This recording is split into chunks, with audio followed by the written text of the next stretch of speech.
Hi, and welcome back for lesson 2. Where we left off with you last time, we were talking about Native American arrival in the New World, exploration of the great powers, the Spanish, French, Dutch, and British as major players in this area, the impacts and consequences of arrival on both those who are arriving and those who have these people arrive to them unasked for.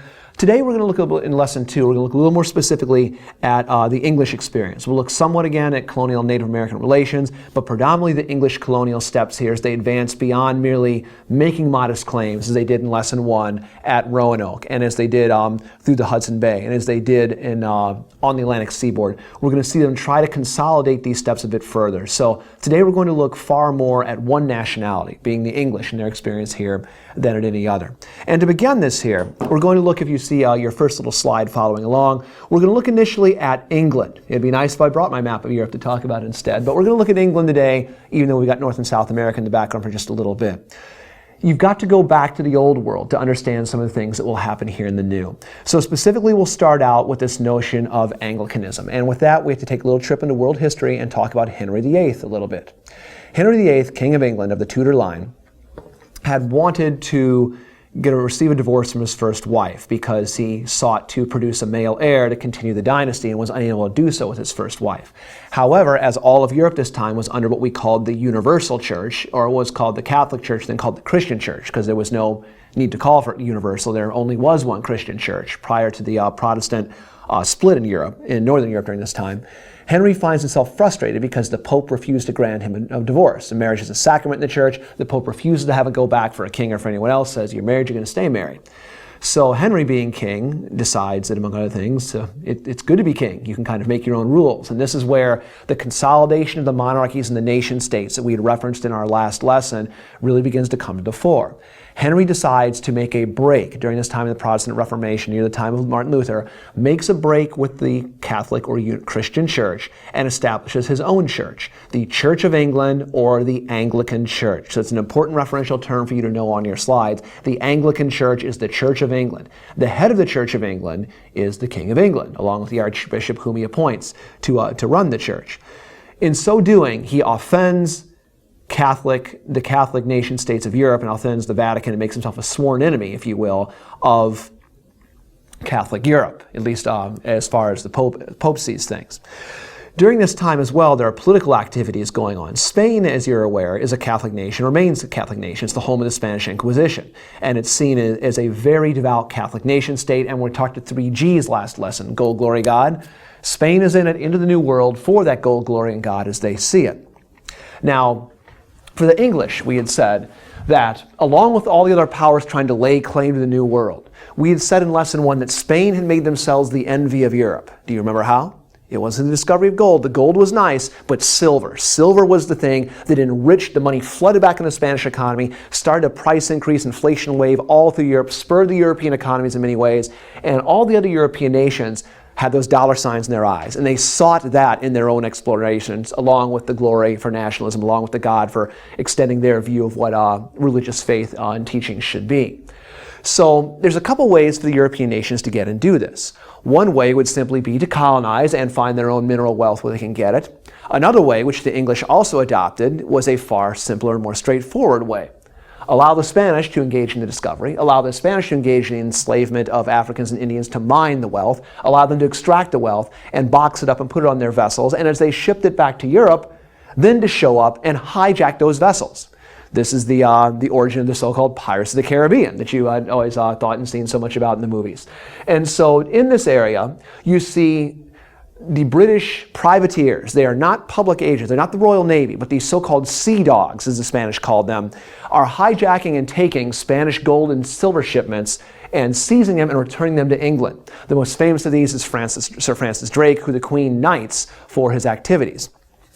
Now, the Spanish want this stopped for all sorts of reasons, as you can imagine, and they tell the Queen, they try to inform the Queen of England, ask her, make your people cut this out. We know it's not the Royal Navy, but you've got to stop these English people from doing this. The Queen proceeds to, Henry's daughter, Queen Elizabeth, she proceeds to say, yeah, we'll get around to that, and then proceeds to do nothing for reasons which should make sense to you. Any wealth that's returning to England is going to enrich the English economy, so her own self-interest has her playing that role. Additionally, all these privateers, these sea dogs, were giving a certain percentage of their seizures to the crown. And so there's a financial incentive as well for the Queen of England to do nothing.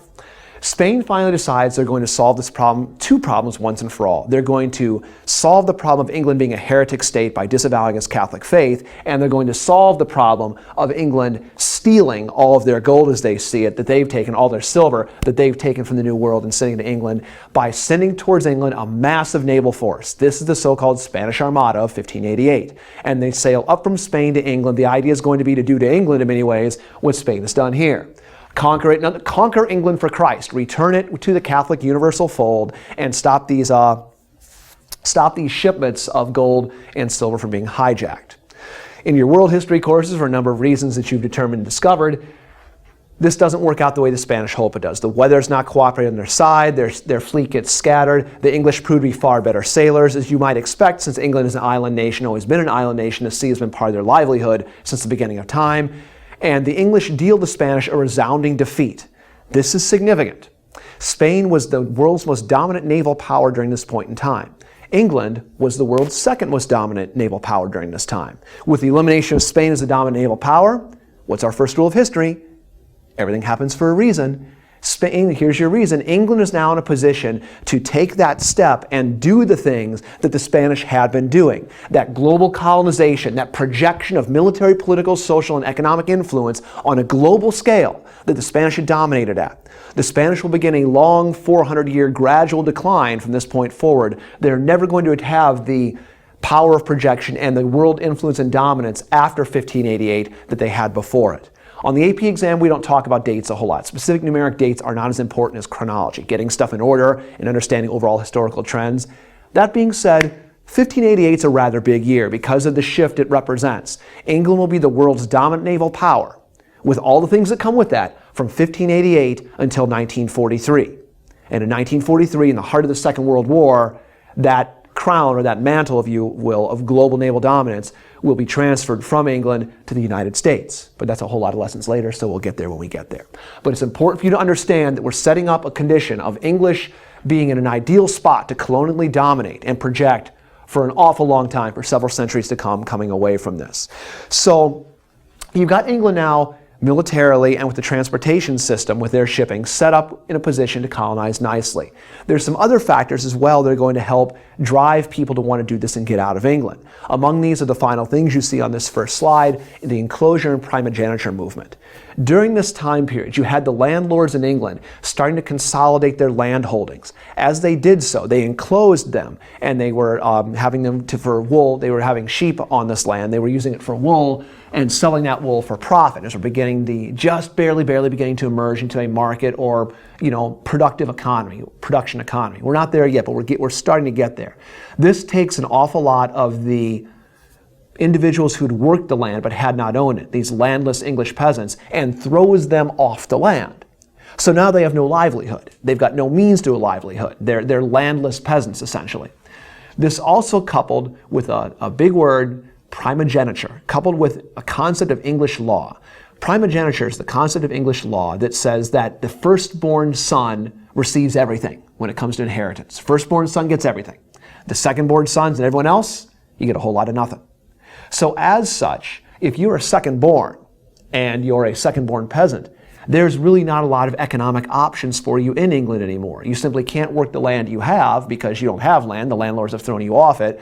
And if you are second-born, any ownings or land or finance that your father has, it's not going to you anyway. This opens a door, provides sort of a push in many ways for the English population to leave England to go find and strike out for an economic career elsewhere.